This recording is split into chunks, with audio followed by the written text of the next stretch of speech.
So, it's been an interesting week, and I'm thrilled that Reverend Lisa began her journey with us last Sunday and talked about her travel and her road. And the summer theme has been potluck, so that we could have all kinds of different things. And today, as I alluded to when I walked in, the topic title is Tomorrow Begins Today. And it is from the soundtrack of the musical Big Fish, which most people aren't familiar with. They may have seen the movie. And it was the fact that I was looking for the inspiration what to call today's talk. And the fact that Don's been playing the music and singing it a lot in the house. And I just listened to it, and it was Start Over, Tomorrow Begins Today. And I thought, well, that certainly applies, because tomorrow begins today. So not only is that rich and true in terms of how we feel about that, but it is a very science of mind testimonial, I think. But before I get into the full talk, what I want to do is, with pride, ask Liz George and her Pride team to stand up so that we could love on you, because we are so proud of the Pride that we were a presence at the festival this year.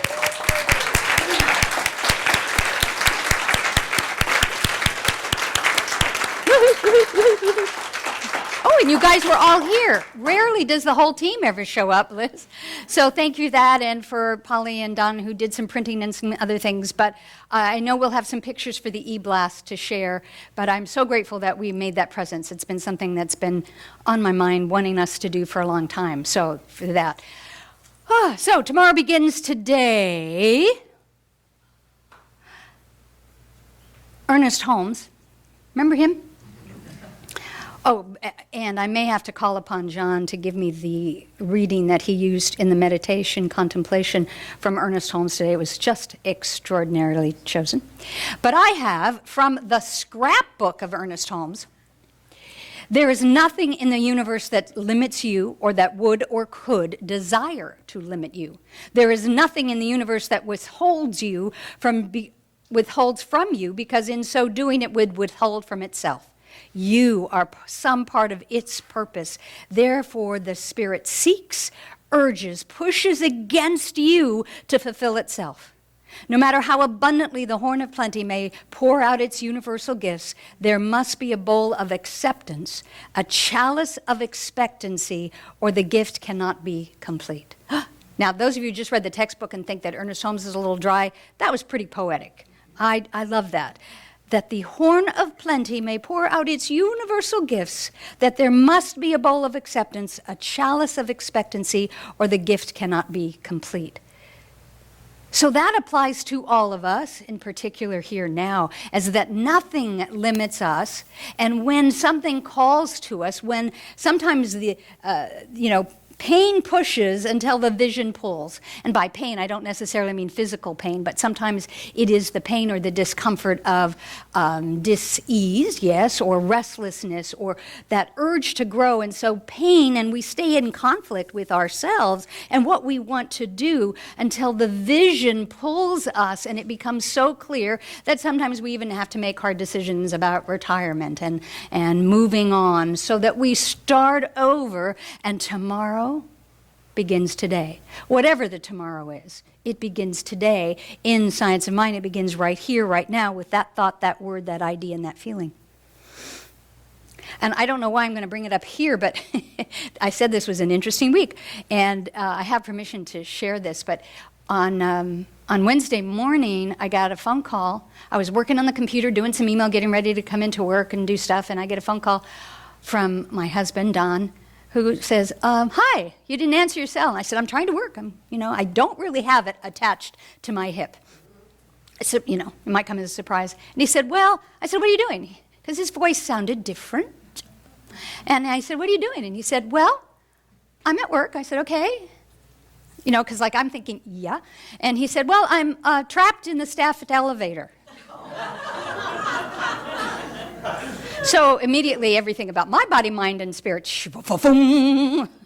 really? Yeah, I've been here for a while, the lights are on, okay, and they push the buttons and people are coming, blah, blah, blah. So I said, this was the moment, by the way, that I said another prayer to Steve Jobs and the technology world, because I bless our smartphone, our iPhone. because what a gift it was to be able to be in contact with him. So we were chatting for a while, and then it got to be very clear that they had to call the elevator company, who were on their way, and he's talking, and he says, "I'm hungry." He was pouting because he usually eats his breakfast. And I said, "Well, don't you have your breakfast with you?" "Yeah, but I don't have any coffee." I didn't say it that way.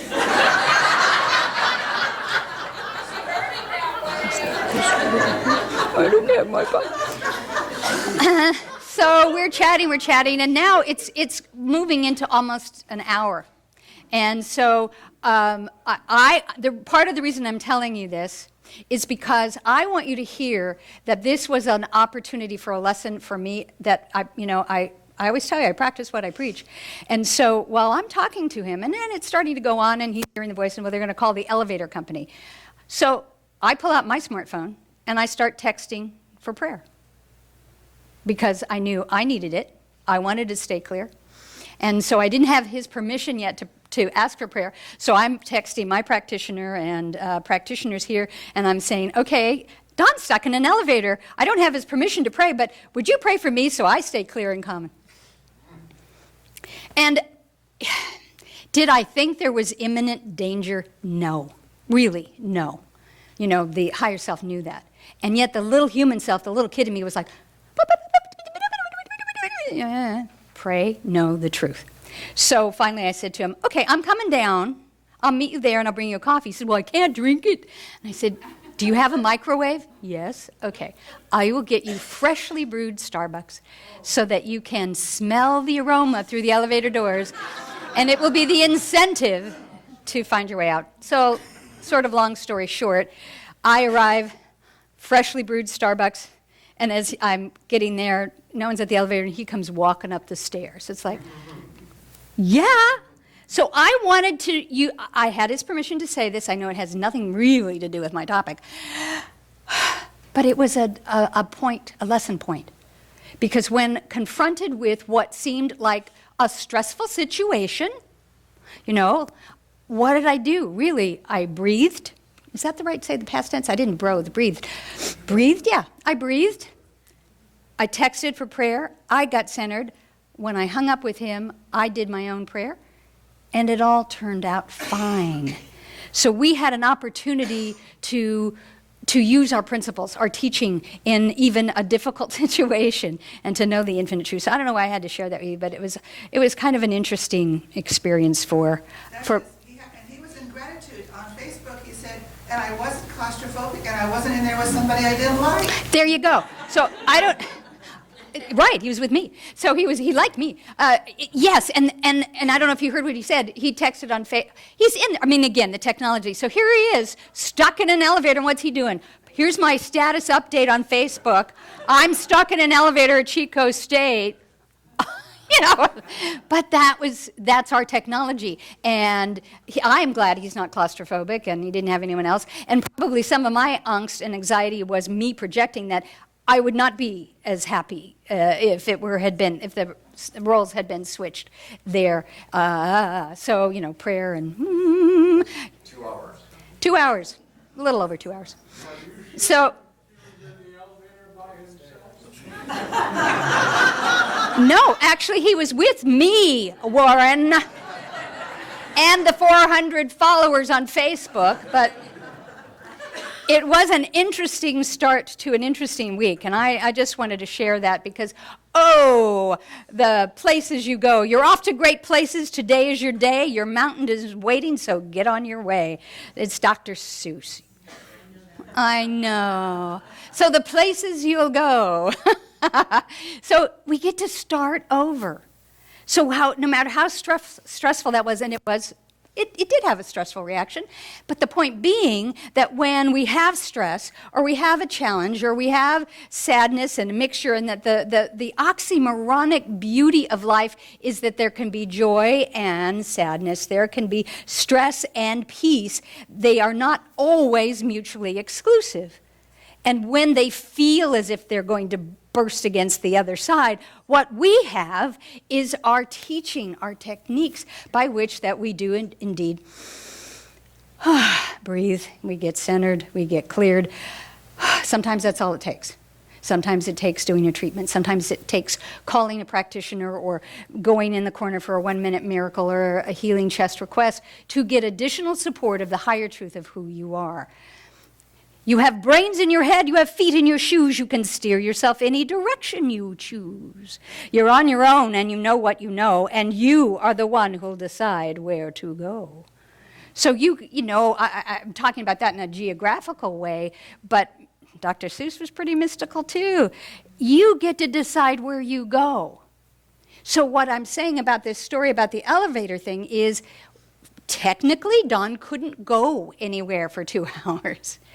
But what he did was he decided where he was going to go in his head and his spirit and his body and not go to fear, not go to panic, not go to, let me out of here, not go to the darker side of it. Did he have some anxiety or stress? Probably, but it was all manageable. And that's why I love that. You have brains in your head, using your brain as well as your capital M mind. You have feet in your shoes, especially if you have brand new black patent, this is for YouTube's sake, patent leather pumps. You can steer yourself in any direction you choose. You're on your own, and you know what you know. You know what you know. You would not be sitting in this chair. I don't care if you've only been here 3 weeks or 30 years. You know what you know, capital K-N-O-W. You know this teaching. You know the infinite intelligence of God as you. You have access to that as much as Don had access to the little emergency button on the elevator panel. You know what you know. And you are the one who'll decide where to go.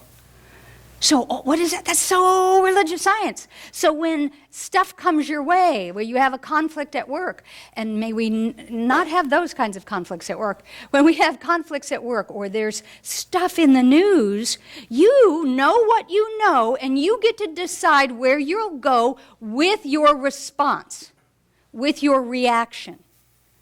Oftentimes, though, what happens is when stuff comes up in front of us or there's a situation and we react to it, it's as if we have no choice about it. We're always, always, always at choice. Now, that doesn't mean that you may have a stressful response or you may have a sad response. Those kinds of things are going to happen, but you still know what you know and you get to choose where you'll go with that. Sometimes I allow myself, when there are things that I don't like, I allow myself pouty or snarky moments and I go, I am choosing to pout right now. Or I am choosing to be cranky and angry. Yeah, I know, I almost went there, but I didn't. And then I'm making a choice. And sometimes I've even counseled clients when they're in the middle of stuff. I say, okay, you've got 30 minutes that you can go home, and I want you to set a timer. And you get 30 minutes by which you can pout, you can stomp, you can pound pillows, you can rail, you can snarl, you can write out all the stuff, blah, blah, whatever it is that's going on for you. If you're angry, if you're sad, blah, blah, blah. And when that timer rings, you're done. And what that does is gives you human permission to have a human reaction and experience because, we are human.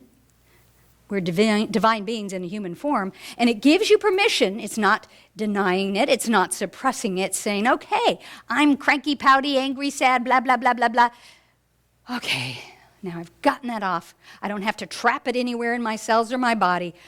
Now, I know what I know. Where will I go with this? Where will I choose? And one of my favorite things that's on Facebook, sometimes I post it as my profile picture, where it says, some people see the glass as half empty, some people it is half full. We've known that one for years. But the new twist is, most people don't see that the glass is refillable. Duh. I could have had a glass of V8. Duh. So whether you're sitting there holding a glass, and for you, it might be half full as we lift and toast you. It might be half full. For others, it might be half empty because you're sad or something didn't happen that you wanted to happen. Either way, the point is you have a couple of choices. You can sit there and pout and moan and groan that you only have a half full glass, or perhaps you can take the glass, rinse it out, but reuse that water. Reclaimed water is good on the plants outside. Rinse it out, do that, and then refill it. And you don't even have to refill it only halfway. Did it ever occur to you that? Don't you love that? Here's this wonderful aphorism that people use: half empty, half full, optimist, pessimist. You don't even have to refill it halfway. Fill up the whole glass. Cheers. I want to read to you. I was reading, I don't know if you have this one, David. This is Thoughts or Things by Ernest Holmes and Willis Kinnear. And Willis Kinnear was the editor of the Science of Mind textbook that we use. And so it's this sweet little book. And on one side, it has the comment or a question, kind of poses a situation, and that's what Willis Kinnear wrote. And then on the other side is Ernest Holmes' response to that with affirmations or a prayer treatment that he does. It's a lovely little book, and I don't know if it's gone out of press or not, but we should get more of that. So I wanted to read to you. I thought it's so funny how spirit works when you let it. So part 4 of this little book is called The Future is Yours, because tomorrow's start begins today. The future is something everyone seems to dream of but seldom does anything about. Tomorrow is always the wonderful time yet to be experienced. You no doubt find yourself so involved in memories of the past and the immediate concerns of today that you more or less let the future take care of itself.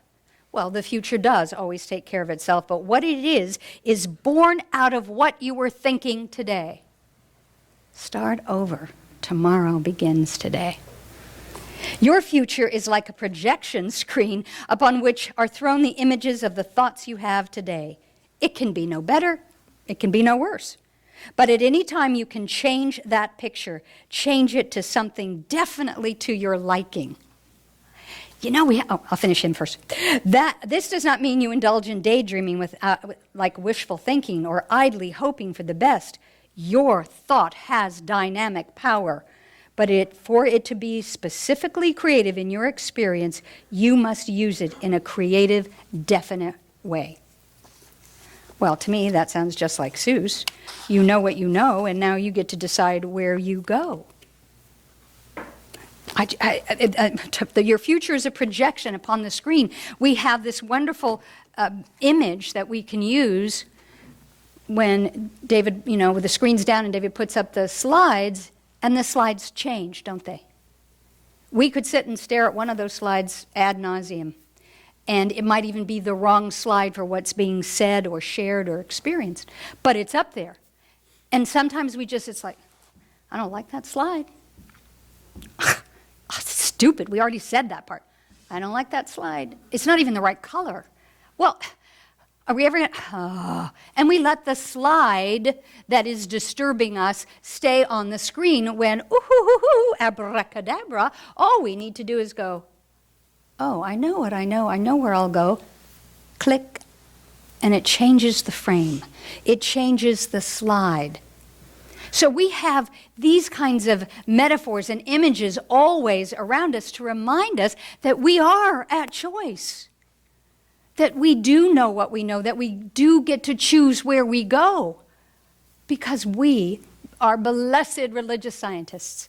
We use, believe, teach, speak, play, practice with these principles every single day, every way. We are always at choice and we are always creating. That creative law of mind is who we are. Holmes talked about it. The mystics talked about it even before him. And that's why you know what you know. And when you hear someone standing up here talking or teaching, or you YouTube some wonderful speaker or whatever it is, you go to a seminar and you go, oh, wow, oh, that's good. You write a quote and you go, oh, yeah, oh. Pfft. You know why? It's not because, as much as I'd like it to be, it's not because I've created anything so fabulous that it's this miracle, wonderful thing. It's because you know what you know, because we share the same one infinite mind, and that day I happened to say it in just the right way that you could hear it. Oh, that's part of the beauty, the joy, the deliciousness about what we do as a spiritual community at the center, but particularly what we do as religious scientists, because that is what separates us from a lot of the other philosophies and faiths. So I want to read from you.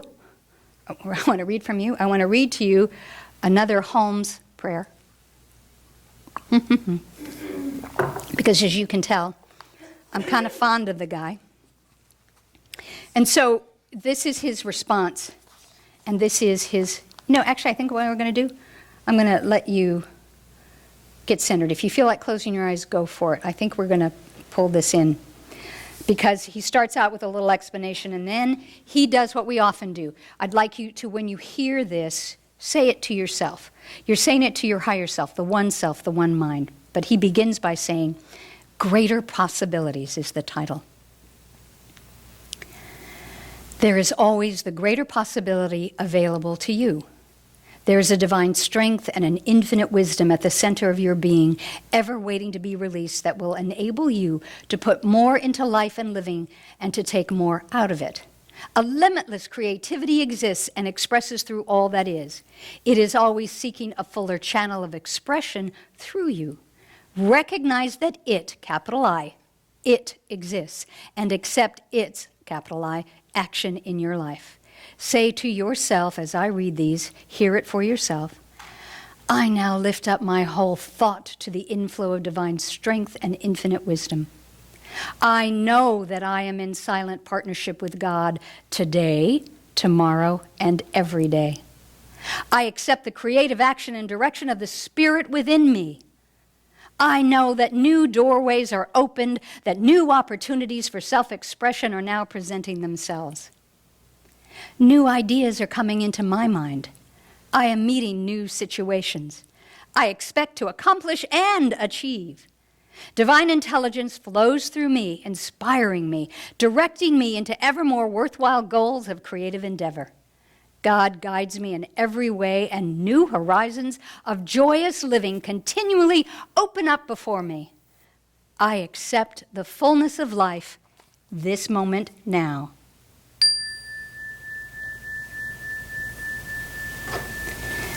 So let's take a moment. Let those words of wisdom saturate your being inside and out. Let them register in your mind or your heart or both. And let your mind rest upon something that you know that you know. Something about a greater possibility, a creative expression, something that maybe you've been toying with or denying, doubting, resisting. What is it that has been calling to you? For many months we spoke on Greg Lavoie's callings, vital signs. And so what is it that is within you that is seeking divine, liberated, free, joyous, creative expression through you and as you right now? Let your mind rest upon the answer.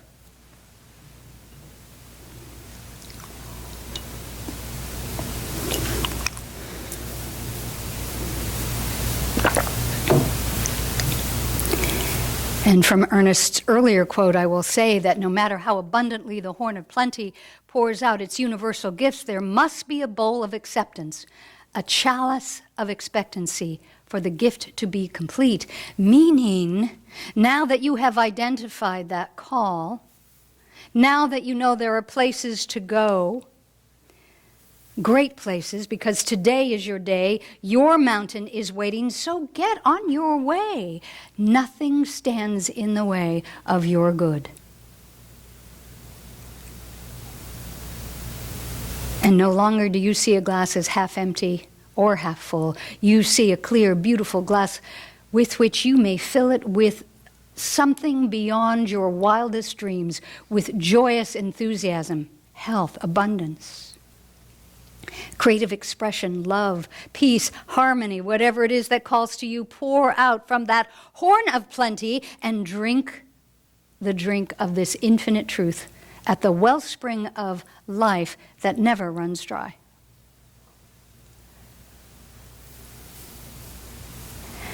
And now breathe that in. As we know this infinite truth, as we have expanded ourselves, we are open to infinite possibilities, to the blessings that surround us. We can now affirm and know this together in, again, a closing spiritual mind treatment that is said in the first person, so that you may say it along with me in your head.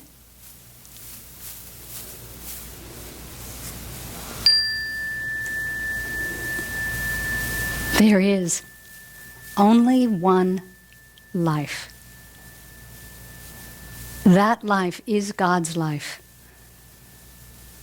I am one with that life. I share it with the one, capital O-N-E. And every person, place, thing, and particle, and atom of this universe that is God is me, and I am it, and it is me right here, right now. And the universe expands. And as I align myself with the universe, with all of this infinitude, with the possibilities and the potential and the power and the passion, I breathe it all in and I say, yes, the universe is one.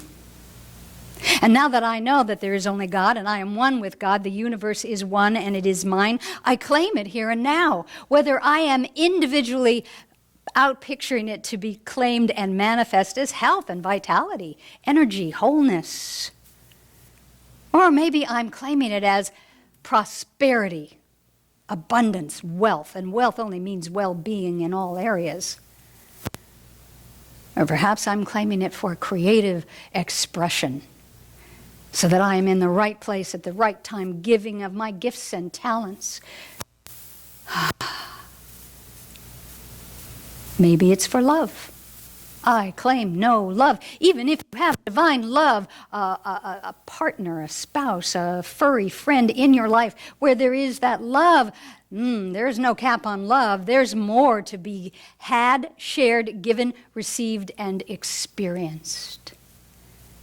Or maybe I drink the glass of peace of mind about human stuff, peace of body, knowing wholeness, peace of heart, claiming the spiritual oneness of who I am.